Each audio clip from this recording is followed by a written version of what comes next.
Nii, et me läheme siis teise Moosese raamatu juurde, kus Jumal kutsub välja oma rahvast Egiptusest Siinai mäe juurde, kus nad on praegu. Ta annab neile need 10 käsku, kuidas nad peaksid elama. Ja siis juba rääkisime sellest, et need esimesed, ütleme 4 käsku tegelevad sellega, kuidas Jumalat armastada. Need ülejäänud 6, kuidas oma ligimest armastada. Aga just kuulsime selle heast samaarlasest, et ta armastas oma ligimest. Kuidas me seda teeme?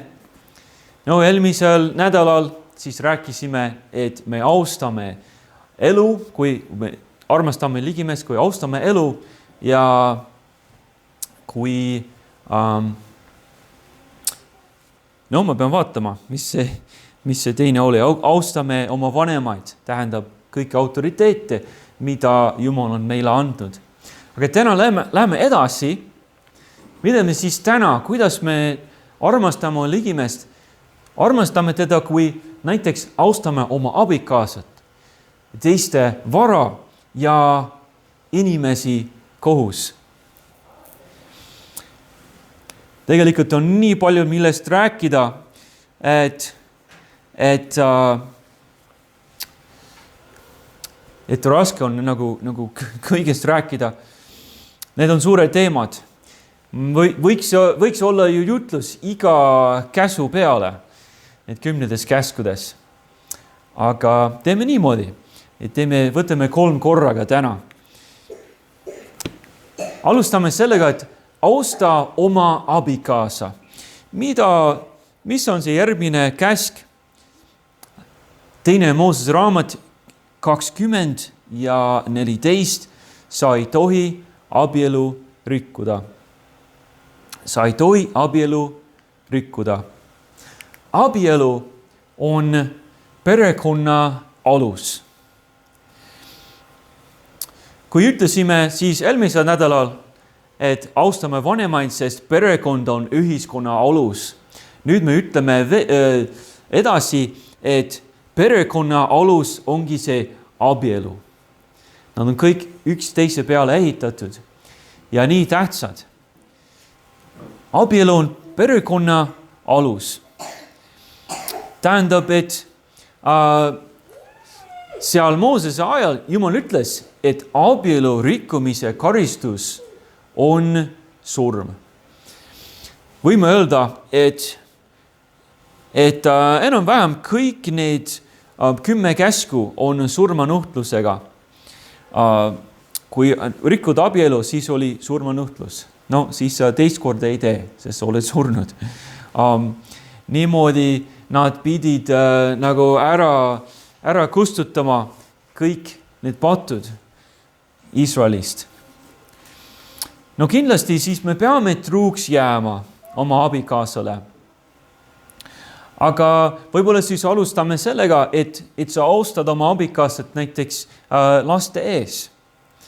Et austad teda laste ees. Ei räägi talle halvasti, kui lapsed kuulavad ja näiteks. Ja eriti naine peaks oma meest austama laste eest. Sest ta on perepea, et naine ei tee ta maha. Nii, et lapsed saavad aru, et ta ei ole täpselt perepea ja ta on selline halb ja selline saamatu nagu isa. Ei, austa oma abikaasat kõiges. Ei ole nii, et sa abielud selleks, et see inimene teeks sind väga õnnelikuks. See ei ole abielu mõte. Et no, ma leidsin inimest, kes teeb mind õnnelikuks, nüüd abiellume ära, nii et ma saan kogu aeg õnnelik olla. See ei ole abielu mõte. Abielu mõte on see, et sa armastad, tähendab, sa austad oma abikaasat. Sa teed seda, mis on temale kasulik, mitte ainult, mis on sinule kasulik. Aga see käsk on ainuke käsk 10 käskudes, mis tegeleb seksuaalse patuga. Et me peaksime olema puhtad. See on sellepärast, et võime öelda, et piibli järgi on seks on selline püha asi. Näiteks peatükis 22 ja salmid 15-16 Jumal seletab edasi. Mitte ainult, et ei tohi abielu rikkuda, aga edasi, salm 15, kui keegi võrgutab neitsi, kes ei ole kihtlatud ja magab temaga, siis ta peab mõrsja hinna eest tema enesele naiseks võtma. Aga kui selle isa keeldub teda temale andmas, siis mees vaagigu raha, nõnda nagu on mõrsja hind neitsi eest. Jumal seletas edasi, et ta tahab, et kõik inimesed oleks selles asjas nagu puhtad. Ei räägi ainult abielus inimestest, vaid kõigist inimestest, isegi noortest. No, räägib siis tüdrukust, kes ei ole abielus. Ja ma ei tea, kas see mees on noor või kas on vana. Tõenäoliselt ta on noor, sest see tütarlaps nagu andis järgi. Aga issand ütles, et selline mees, kes on sellist asja teinud, ta peab temaga ära abieluma kohe. Aga kui isa ütleb, et ei, ma ei taha, et tema abieluks minu tütrega, ta on selline loser, ma ei taha, et ta oleks minu perekonnas, siis ta ei abielu temaga, aga ta peab niikuinii seda nagu mõrsja hinda teist maksma. No tavaliselt, kui nad abielusid, siis isa pere, nad nagu mõnes mõttes nagu ostsid endale oma pojale abikaasa rahaga ja lammastega näiteks. Et ta peab kõike selle maksma, aga kui isa ütleb, et ei abielu, siis ta ei abielu. Tähendab, et see on suur hind, kui sa teed sellist asja. No kui oleks tänapäeval nii, kõik noored inimesed, esimest korda, kui sa lähed ja magad temaga ühe inimesega, siis peab temaga abieluma. Ma arvan, et see oleks hea. Aga no, ma tean, et me ei ole Iisrael, et Eesti riik ei ole Jumala riik, kindlasti ei ole. Aga tähendab, et Jumal tahab, et oleksime puhtad. Ja niimoodi noored te austate oma tulevast abikaasat. Võib-olla te ei tea, ma arvan, et te ei tea veel, kes see on. Aga sa austad teda, kellega sa võib-olla ei ole veel tuttavaks saanudki. Aga sa austad teda, kui hoiad ennast puhtana Jumala ees. Ma mäletan üks noor mees, üks ajakirjanik. Ta rääkis Fox Newsis ühel päeval, kui ma vaatasin. Ja see oli huvitav, sest teema oli huvitav. Ta ütles, et see noor mees oli just abielunud oma pruudiga. Ma ei tea, mõned kuud tagasi. Ja ta rääkis ühe loo. Rääkis, et pulmad olid peetud ja siis, mis tuleb järgmisena? Esimene pulmaöö. Oi, kui põnev. Ja siis nad veel ei jõudnud vist sinna, kus nad tahtsid vesti nädalaid veeta. Aga esimene öö ühes bed and breakfast kohas ja järgmisel hommikul ärkasid, läksid alla, kus oli hommikusöök ja lauad ja nad istusid seal kahekesi ja nendel oli nii põnev, nendel oli nii palju millest rääkida, et mida tähendab, et nüüd oleme abielus ja millised plaanid meil on ja mitu last me tahame ja oli nii palju millest rääkida, aga siis ta märkas, et nende kõrval oli ühe laua juures oli üks naine üksi. Ja no te teate, millised on ameeriklased, et varsti nad hakkasid suhtlema selle inimesega, et no tere hommikust ja kuidas sul läheb ja siis tuli välja, et eile või täna öösel oli ka tema pulmaöö. Aga kus kus on peigmees? Kus ta on kadunud? No, tema on üleval, ta magab veel.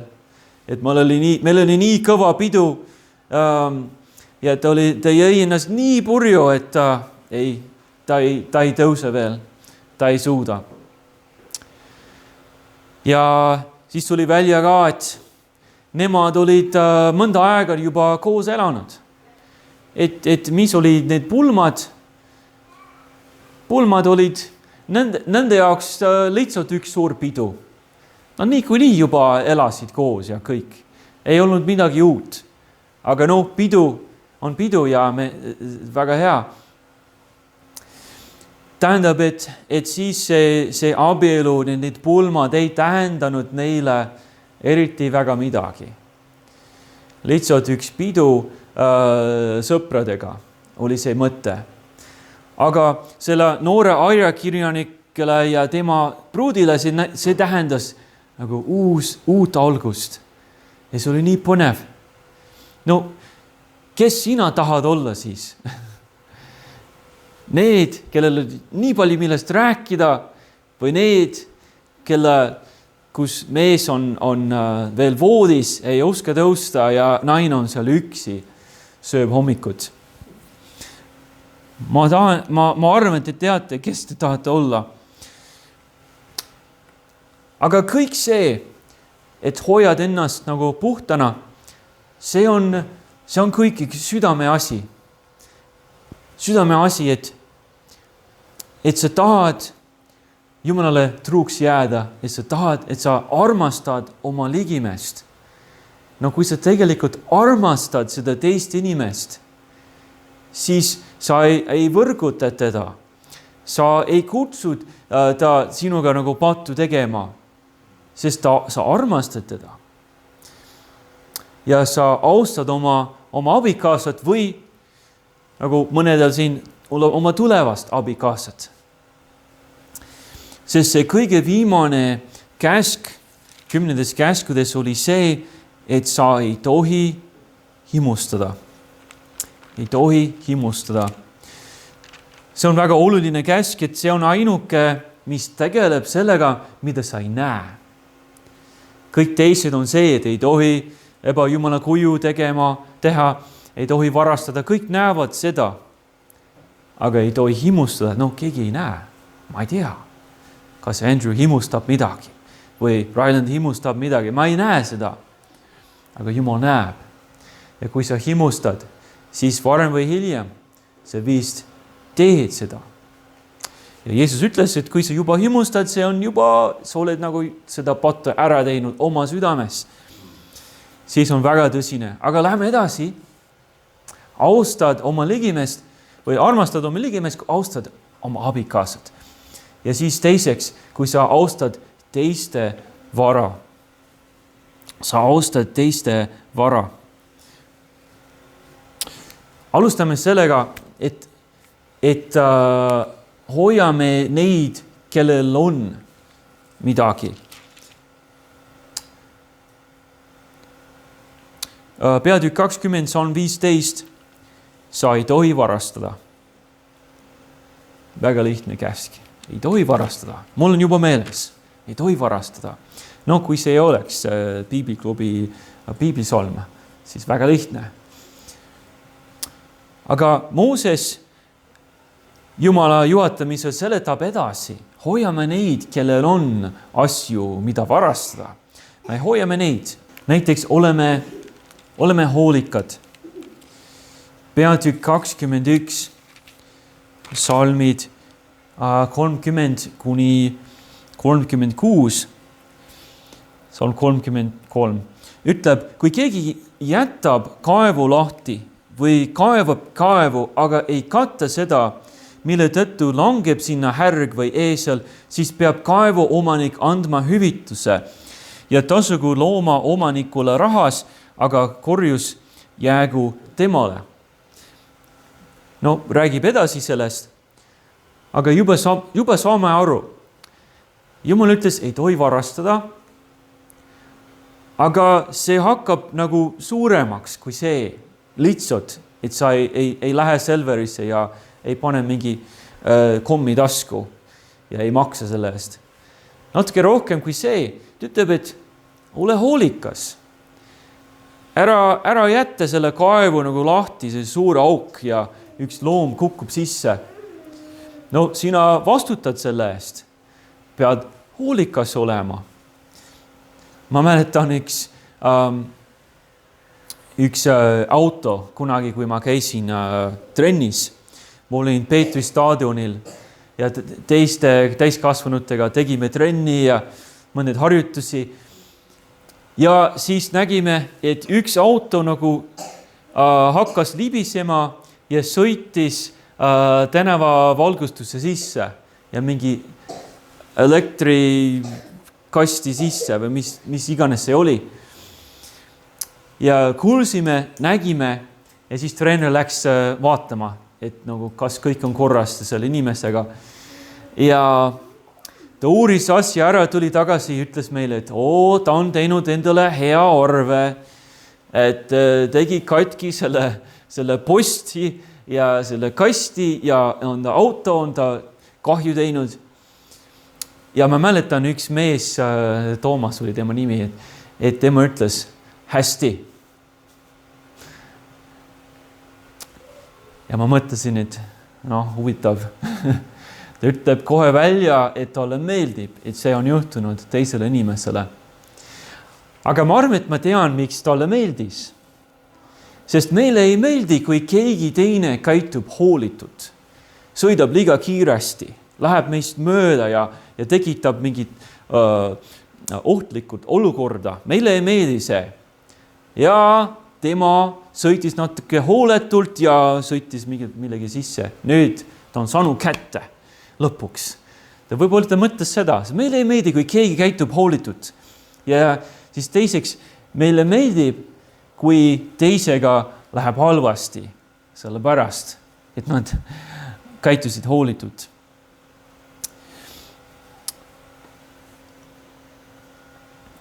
Aga tuletame meelde, meile ei meeldi seda, aga vahel me ise käitume natuke hooletult, sest meile ei meeldi, et teistel on midagi, mida meil ei ole.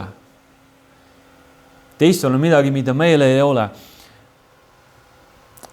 Mõnikord sa peaaegu loodad, et midagi juhtub naabri Teslaga või ma ei tea, et midagi juhtuks tema majaga või ma ei tea, sõpp või teisel poisil sinu klassis, tal on mingi äge, ma ei tea, mis iganes, Nintendo Switch või midagi, kogu aeg näitab teistele, vaata, mis meil on.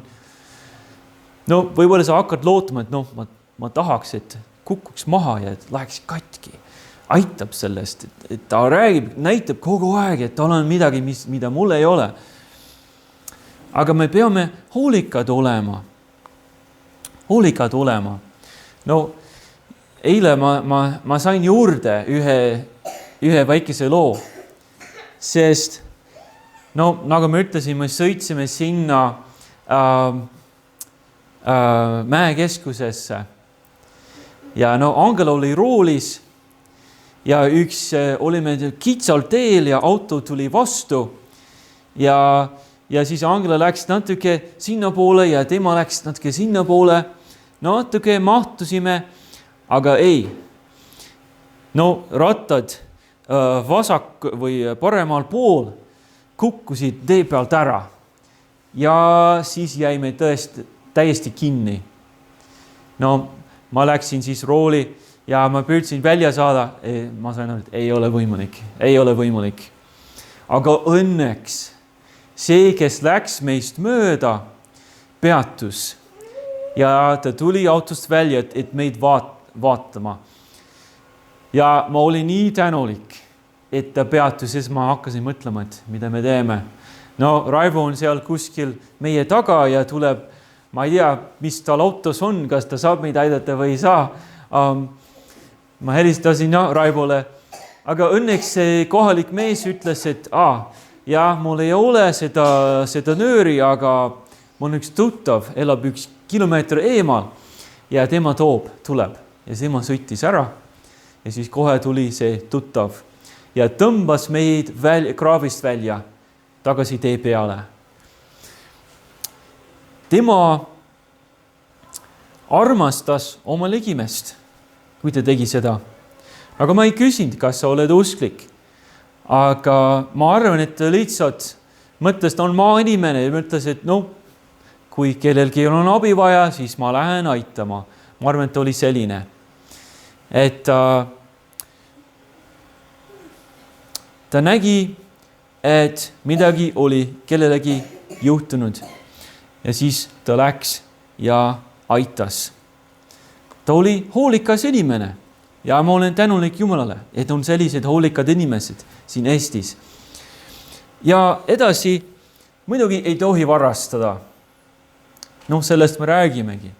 Ei tohi varastada. Aga vaatame kiiresti Psalm 37 ja mõtle, kas tuleb meelde Uue Testamendi tegelane. Kui keegi varastab härja või lamba ja tapab või müüb selle, siis ta peab andma 5 härja vastu ja 4 lammast lamba vastu. See oli seadus. Varastad 1 lamba, siis annad tagasi 4 lamba. Mitte ainult see, et sa annad lihtsalt selle tagasi või ühe tagasi, 4 tagasi. Kes tegi seda Uues Testamendis, kui ta sai päästetud? Jaa, Sakkeus. Jeesus tuli talle külla ja ta hakkas Jeesusesse uskuma, ütles, et okei, nüüd ma näitan sulle, Jeesus, et see on tõsine asi, et ma olen meelt parandanud. Pool minu varandus läheb vaestele. Alustame sellega. Ja kui ma olen kelleltki varastanud, ma annan 4-kordselt tagasi. Ma arvan, et Sakkeus oli kunagi Teist Moosese raamat lugenud ja ta teadis, mida ta peaks tegema. Ja tegelikult ta tegi isegi nagu veel rohkem, kui ta pidi tegema. Tubli mees näitas, et tõesti parandas meelt. Võib-olla sa mõtled, et mõned nagu Sakkeus varastavad, sest nad on ahned, kuidas öelda. Nendel on asju, aga tahavad veel. Mõned on sellised, tahavad varastada. Mõned varastavad sellepärast, et arvad, et ma pean, et elu jääda, ma pean varastama. Nagu just hiljuti vaatasime seda Aladdini Disney filmi ja Aladdini nagu laulus, ta ütleb, et I only steal what I need, which is everything. Ma varastan ainult, mida mul vaja on, mis on kõik. Aga kristlane peaks laulma teist laulu, et ma ei varasta midagi, sest ma usaldan Jumalat, et ta hoolitseb minu eest. Ma ei pea varastama. Ma pigem palun temalt, et ta annaks mulle. Ma teen, mida ma saan teha ja siis ma usaldan Jumalat, et ta hoolitseb minu eest. Ära varasta ja siis ära hävita. Võib-olla sa ei varastanud, aga sa hävitasid. Vaatame näiteks järgmises peatükis 22 ja Psalm 5.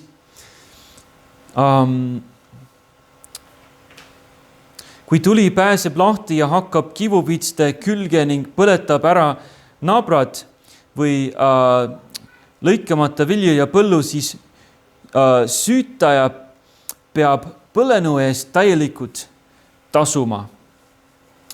See on üks näide. 4. salmis oli selline olukord, et kui keegi söödab ära põllu või viinamäe, laseb karja lahti ja söödab teise põllul, siis ta peab asemele andma parimat oma põllud ja viinamäelt. Ta otseses mõttes ei varastanud täpselt, aga hävitas. Üks olukord, et ta lasi oma loomad naabri viinamäe sisse, siis nad rikkusid kõik ära.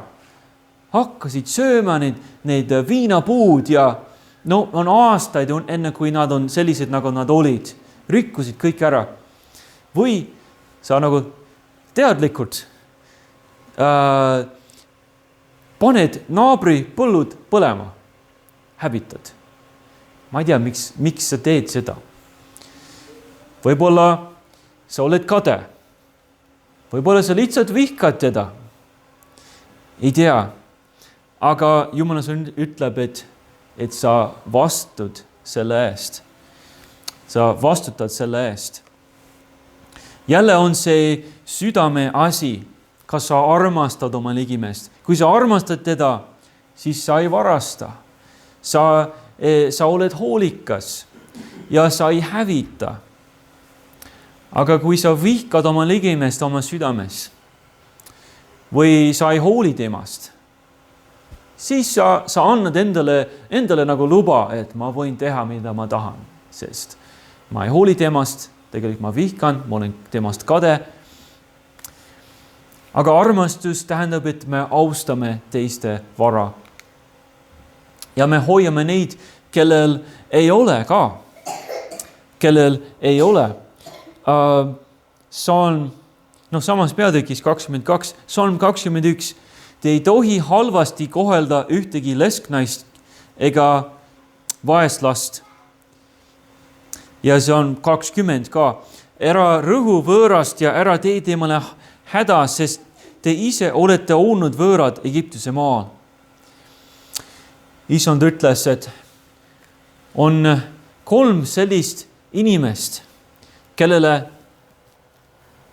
ei tohi mingit halba teha. Need, kellel ei ole kedagi. Võõrad, orvud, läsed. Nendel ei ole kedagi. Mõnikord on selline kiusatus, et ma võin teha mida iganes. Tal ei ole kedagi, kes kaitseks. Ei ole mingit tagajärg. Ma lihtsalt teen ja ei tule mingit halba mulle. Ei tohi teha. Ja siis me kaitseme neid, kes lähevad sulle võlgu. Issand tahab neid ka kaitsta. Kui sa laenad raha minu rahvale, see on Salm 24, mõnele, kes on vaene, siis ära ole tema suhtes kasuvõtja. Te ei tohi temalt kasu võtta. Kui sa oled võtnud pandiks oma ligimese üle riide, siis sa pead selle temale tagasi andma, enne kui päike loojub. Ja räägib edasi. Aga siis me saame aru, et me ei kasuta ära ka neid, kes on vaesed, kes on sulle võlgu läinud. See näide tuleb ette, et ta ei saanud maksta. Ta on andnud sulle mõned oma riided, et maksta oma laenu sulle. Issand ütles, et aga õhtul, öösel, kui te peaks magama, tal ei ole neid riided. Inimesed vanasti nad kasutasid neid riided ja lihtsalt tõmbasid neid nagu kokku, magasid nende sees nagu madrats või mitte madrats, nagu tekk. Issand ütleb, et aga sa oled võtnud ära oma riided. Nüüd tal on öösel külm. Ja siis ta kisendab minu poole. Ja siis ta ütleb sinu nime, sest sina oled seda süüdi, sa oled ära võtnud. Et ei, sa kindlasti annad talle tagasi, enne kui ta läheb magama. Isegi kui ta on sulle võlgu läinud ja tegelikult sul on õigus võtma, aga ära võtta oma viimased riided, oma viimased eurod, mis tal on. Kaitseme neid. Ja siis lõpuks austame inimesi kohus. Paneme tähele, mida see täpselt ütleb. Nüüd 10. käskudes 20:16. Sa ei tohi tunnistada oma ligimese vastu valetunnistajana. ei tohi tunnistada oma ligimeeste vastu valetunnistajana. See tuletab meelde selline nagu kohtupilt. Inimesed on kohus, tulevad tunnistajad, ütlevad, et süüdistavad inimest ja tema tegi seda ja seda. Aga Issand ütles, et ei, sa ei ole vale tunnistaja. Sa räägid tõtt. Sa räägid tõtt.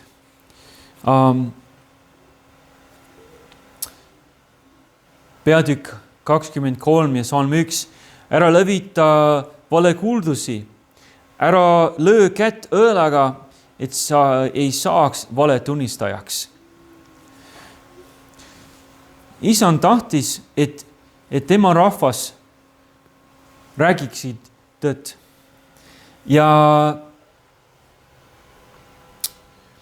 üks oluline koht, kus peab tõtt rääkima, on sellises nagu olukorras. Ja ma tean, et mul on sõbrad, tuttavad Eestis, kes on öelnud mulle, et jah, nad läksid kohtuse, mille kohtuasjaga ja ei läinud hästi. Et nad ütlevad mulle, et ei tulnud õiglus. Üks mees ütles mulle, et oli mingi kohtuasi ühe pangaga. Ta ütles, et ma pidin võitma, aga ma ei võitnud. Ma olen kindel, et nad ostis selle kohtuniku ära. Ma olen täitsa kindel. Mul ei ole mingit tõendit, aga ma olen veendunud, et see juhtus. No ma tean, et meie maailmas on asjad katki. Need kohad, kus peaks õiglus olema, ei pruugi olla õiglus seal. Aga meie, Jumala rahvas, vähemalt meie peaksime olema sellised, kas räägivad tõtt. Ei ole nii, et ma tean, et maailmas lihtsalt on nii, et sa ütled seda, mis on kasulik öelda. See ei pruugi olla nagu tõde, mida sa ütled, aga sa ütled seda, mis on kasulik sulle, kasulik oma perele, nagu mõtle oma laste peale ja siis valeta, palun. Ei. Jumala riigis ei ole nii. Me räägime tõtt alati. Ja me teeme õiglust. Sest kohus peaks olema selline õigluse koht. On mitu olukorda, kui loeme edasi. Ta ütleb, et ära mine jõuguga kaasa. Teine salm, ära järgne jõugule kurja tegema ja ära kosta riiu asjas jõuga järele paindudes, et sa õigust ei väänaks. No sa ütled, et kõik teevad seda. Kõik teised teevad, et mina lihtsalt ka tegin. Ma olen näinud need videosid, kus inimesed, kui oli Black Lives Matter aastal 2020, murdi sisse mingi kaubanduskeskusesse ja inimesed, sadu inimesi, nad võtsid nagu Nike jalanõusid ja mida iganes, spordisärgid ja isegi nagu suured televiisorid ja tõid neid ära, sadu inimesi.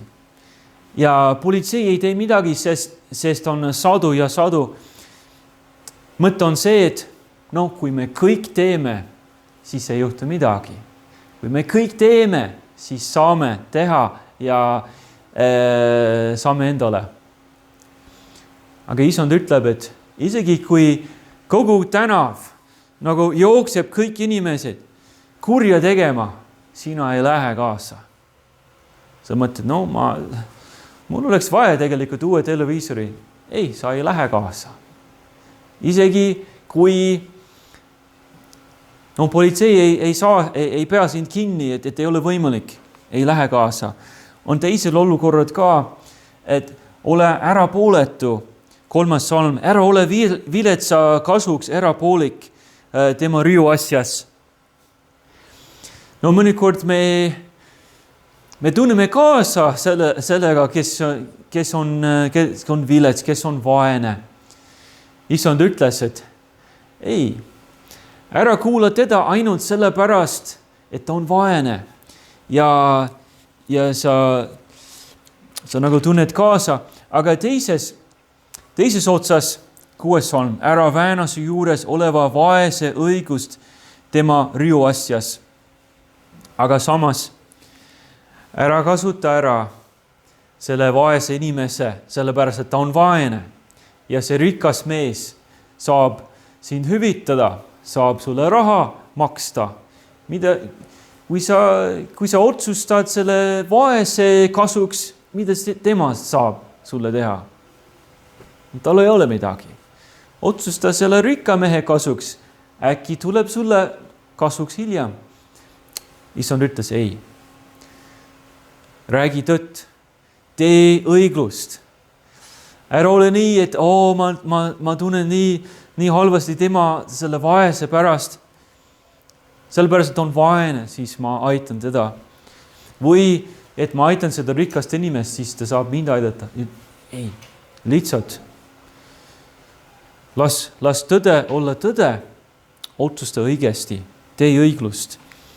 Mis edasi? Aita oma vaenlast. Aita oma vaenlast.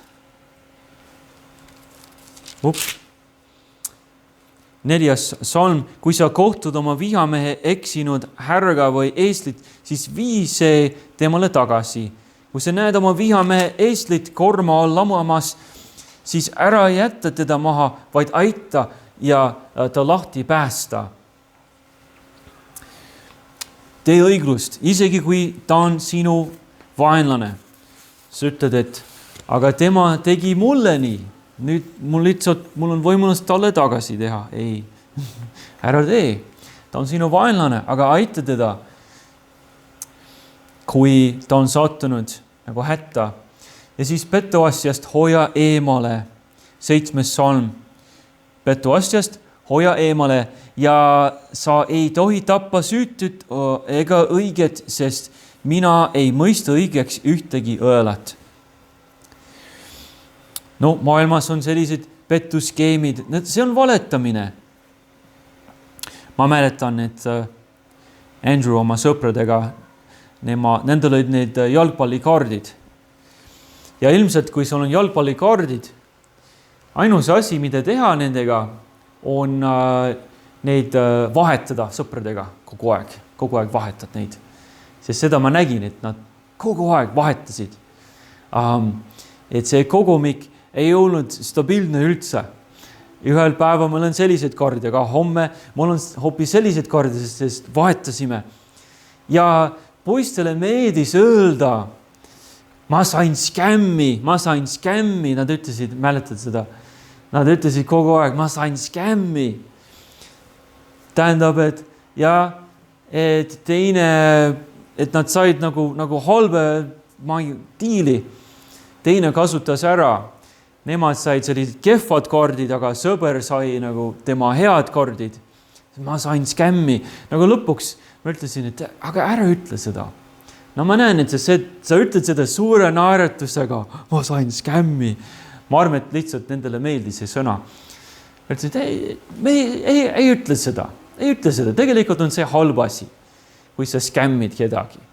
Need petuskeemid on maailmas igal pool ja no, kes ei ole saanud sellist kahtlast e-maili või kahtlast sõnumit, et mul on mõnda uudis või mul on üks suure hea ettepanek sulle. Need on kõik petuskeemid ja inimesed kaotavad kõvasti raha ja isegi nagu vanemad inimesed, kes paremini ei tea, annavad ära oma pangakonto numbrid ja kõik. Ja siis kogu pensioni raha on kõik ära röövitud. Et see on tõsine asi.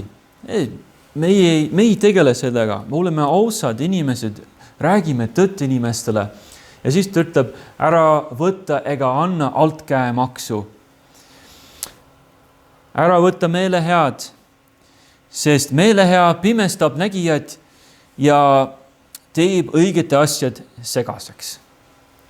No, juba rääkisin, et üks sõber ütles, et ja ma arvan, et ma olen kindel, et nad ostsid selle kohtunika ära. Sellepärast otsustati panga kasuks. Nendel on ju rohkem raha minust.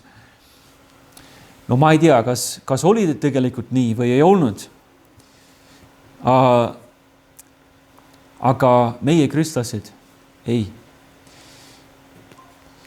Meie ei anna altkäemaksu ja me vastu ei võtta. Ei. No ma ei võta mitte midagi sinult, kui sa tahad mind ära osta. Ei. Ma teen õiglust. Kui sul on õigus, siis ma otsustan sinu kasuks lihtsalt. Aga ära hakka mind ära ostma.